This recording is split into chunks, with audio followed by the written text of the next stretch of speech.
Kumusta ka?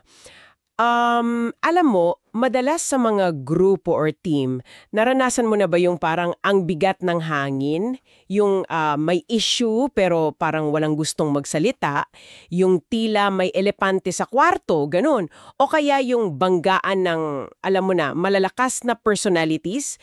Siguro familiar din sa iyo yung sitwasyon kung saan yung isa, yung visionary, punong-puno ng mga bagong ideya, ang layo ng tingin. Oo, yung laging may what if. Tama. Tapos yung kasama niya, mas nakafocus sa mga hakbang na yon, sa budget, sa mga posibleng problema, yung manager. Ramdam mo ba yung tensyon na yan minsan? Oo naman, common yan. Pero heto May, isang nakakagulat na ideya mula mismo doon sa mga material na pinag-aaralan natin. Yung hindi pagkakasundo raw, yung mismong conflict, hindi pala siya yung dapat katakutan. Interesting.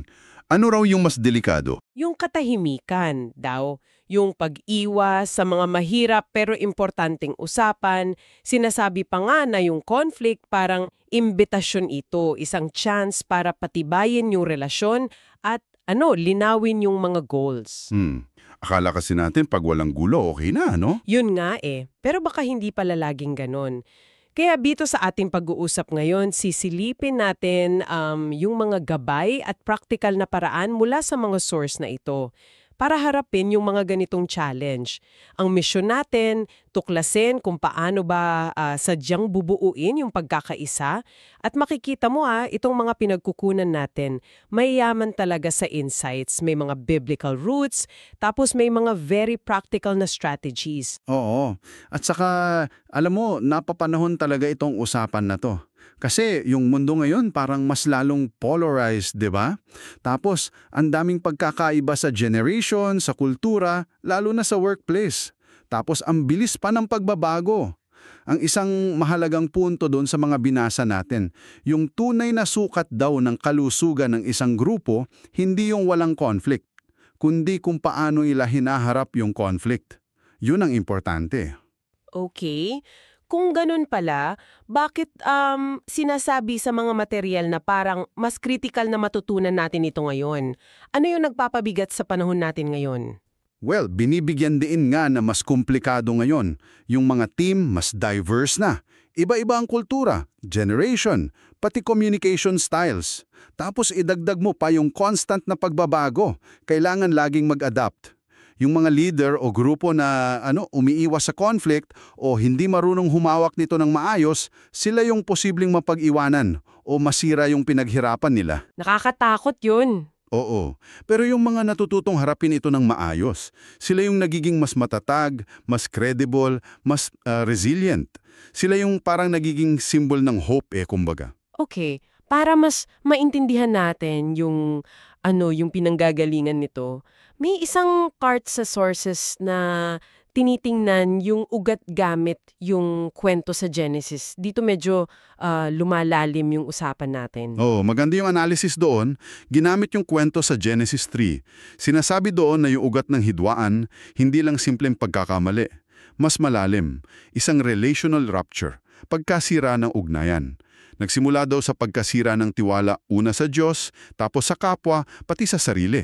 At dito raw lumabas yung mga paulit-ulit na patterns na nakikita natin sa conflict. Ano-ano yung mga patterns na yun? Una, yung kawalan ng tiwala, distrust.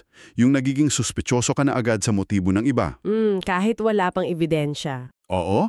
Pangalawa, yung hiya, shame. Ito yung nagtutulak sa atin na magtago, maging defensive, imbes na umamin. Kaya ayaw umamin ng mali.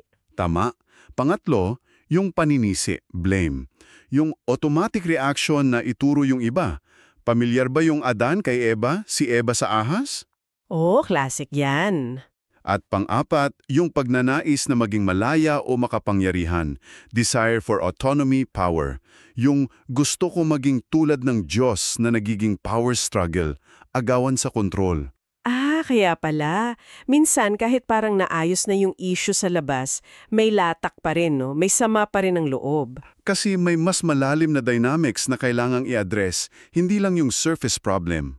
Sige, ngayong may idea na tayo sa mga ugat, himayin naman natin yung isang practical framework, yung tinatawag na woven cord model. Parang hinabing lupid daw, 3 hibla. Ano kaya yung mga hiblang yon? Okay, yung 3 hibla, ito yung 3 essential ingredients para maayos yung gusot. Una, katotohanan, truth. Ito yung pagiging malinaw at matapang sa pagsasabi ng totoo. Hindi yung vague lang. Importante dito yung pagkilala sa difference ng observation na napansin ko na nung meeting versus interpretation. Lagi ka na lang kasing ganyan. Okay. Mas factual yung una, mas madaling tanggapin. Exactly. Pangalawa, pag-ibig, love.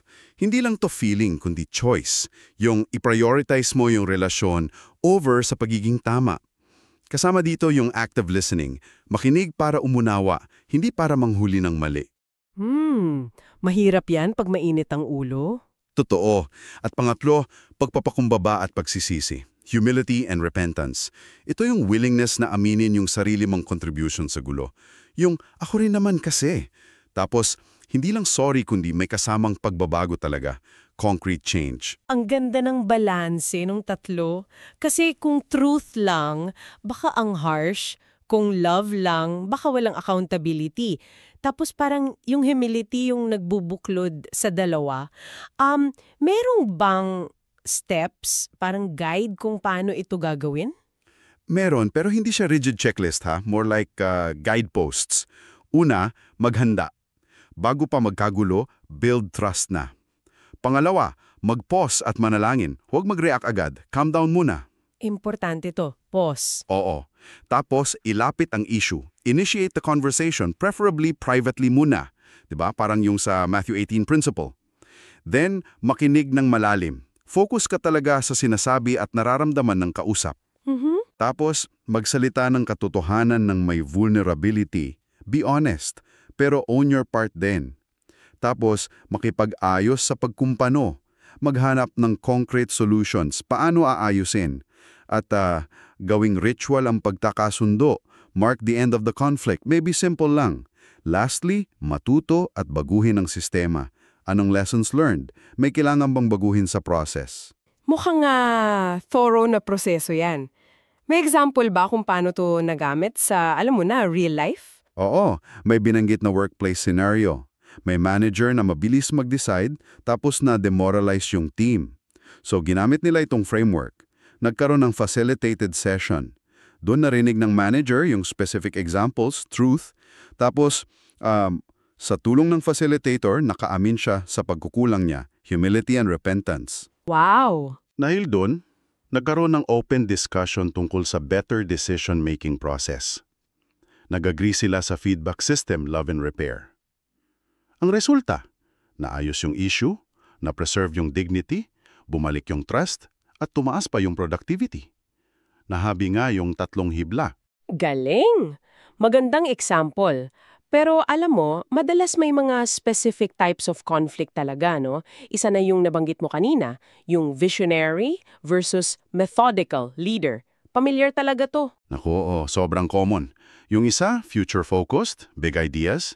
Yung isa, present-focused, details, budget, risk. Nagkakaiba sila ng ng language, ng time orientation, ng sukatan ng success. Pero ang ganda ng point sa sources. Pareho silang kailangan. May biblical examples pa nga like Moses and Jethro or yung sa Acts 6 sa deacons. Balance talaga. So kung pareho silang kailangan, paano sila magiging complementary imbes na magkaaway? May mga tools ba or tips? Meron. May mga practical tools na binanggit. Una, yung role charters. Ito yung parang malinaw na job description plus boundaries para alam ng bawat isa kung hanggang saan siya. Para iwas overlapping. Oo. Pangalawa, yung Decision Rights Matrix or RACI. Responsible, Accountable, Consulted, Informed. Nililinaw nito kung sino ang gagawa, sino ang final say, sino ang tatanungin, sino ang sasabihan lang. Malaking tulong to sa pag-iwahagulo. Okay, RACI. Narinig ko na yan. Pangatlo, yung yes if rule. Ito maganda to. Imbes na laging hindi pwede yung sagot ng methodical sa visionary, ang challenge ay sumagot ng oo, pwede, kung may mga conditions. Parang conditional approval. Oo, pwedeng may safety check, may budget limit, may pilot test muna. It encourages innovation pero may safeguards. Very practical nga. Okay, isa pang common source ng tension, lalo na sa diverse groups, cultural differences. Paano naman to? Ito rin malalim to. Hindi lang daw to about language or food. May tinatawag na iba't ibang cultural logics. Yung mga unspoken rules about time, communication, direct versus indirect, authority, decision-making. Ang risk daw, pag yung dominant culture ang naging default, hindi napapansin, tapos nasasagasaan na pala yung iba. Plus, minsan may historical baggage pa, may trauma na dala. Naku, maselan nga. So paano ang peacemaking dito? Hindi pwedeng ipilit lang yung isang style. Tama ka. Kailangan daw ng translation.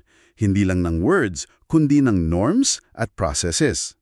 At dapat laging may power awareness. Sino ba ang may hawak ng mikropono, kumbaga? Ilan sa tools? Una, cultural self-awareness. Intindihin mo muna yung sarili mong cultural lens. Check yourself first. Oo. Pangalawa, cultural sensitivity. Mag-research, magtanong sa reverse mentors, yung mga taga-ibang kultura na pwedeng magturo sa'yo. Be willing to adapt things, kahit logistics. Pangatlo, paggamit ng intermediaries. Lalo na sa high-context cultures, mas effective minsan yung may trusted na tagapamagitan para ma-preserve yung face or honor. Culturally intelligent way daw ito ng pag-apply ng Matthew 18 principle. Yung may kasama. Oo. At pang-apat, adapted processes. Baka kailangan ng public ritual of honor, hindi lang private apology kung yun ang mas meaningful sa kultura nila. Okay, so malinaw na hindi lang tayo dapat laging nagre-react sa problema. Sabi sa sources, mas maganda kung proactively natin binubuo yung kultura ng pagkakaisa. Tumpak na tumpak. At hindi lang to HR policy, kundi spiritual formation daw, paghubog ng character ng community. Ilan sa mga paraan. Una, yung conflict prevention covenants. Mga kasunduan, pwedeng nasa membership forms na nagsasabi ng commitment sa respectful communication, direct conversation, paggamit ng mediation. May example pa nga ng pledge of charitable judgment. Assume the best muna sa iba. Wow, proactive talaga? Oo. Pangalawa, regular temperature checks. Parang pagkuha ng pulso ng samahan. Short, anonymous surveys para ma-detect agad yung stress. Tapos, may trigger points. Pag bumaba yung score, may action agad, like listening sessions. Parang early warning system? Parang ganun nga. Pangatlo, unity building events. Mga intentional na pagtitipon, shared meals, intergenerational mentoring, service projects, storytelling. Para mag-create ng micro-practices ng connection. At pang-apat, napaka-importante, leadership modeling. Dapat makita sa mga leader yung humility, pag-amin ng mali, pagsunod sa proseso.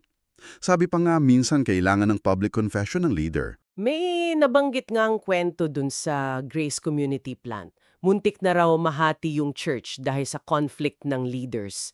Ang nagligtas daw, hindi strategy o building, kundi yung public confession nung dalawang leader. Humility talaga. So, ano ang ibig sabihin ng lahat ng ito? Parang ang pagbuo ng pagkakaisa, hindi siya one-time event. Isa siyang practice, isang disiplina. Grabe, ang dami nating napag-usapan. Napakaraming insights mula sa mga source na to tungkol sa conflict at unity. Ang pinakamensahe siguro, hindi ito dapat katakutan. Isa itong pagkakataon para lumago at tumibay.